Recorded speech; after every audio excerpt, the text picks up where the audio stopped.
under Title 8 of the U.S. Code, it says a federal, state, or local government entity or official may not prohibit or in any way restrict any government entity or official from sending to or receiving from the Immigration Naturalization Service any information regarding, the citizenship or immigration status of any individual.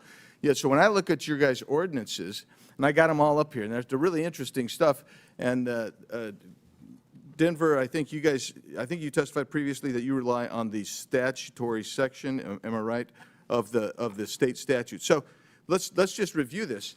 There is a distinction, and some of you have made that. Mayor Johnson of Chicago made this repeatedly, and Mayor Wu of Boston did. There's a distinction between criminal warrant, and you say we cooperate on criminal warrant, but there's two levels of cooperation at least. There's a communication level, and there's a passing the person off.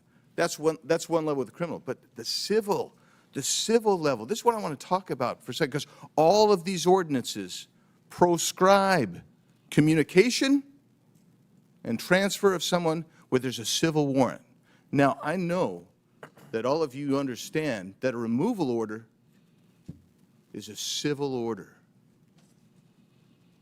And that means none of you and none of your agencies within your municipalities are communicating or passing over someone where there's an ICE removal detainer. So I don't care how many times, 1,226 or whatever it was in 7 years, I don't care how many times you do it, but if you're not doing it for civil orders, then you're allowing people who have a removal order, who've had due process, because that's how you get a removal order. You're allowing them to stay in the country. You're in violation of this law right here. You are.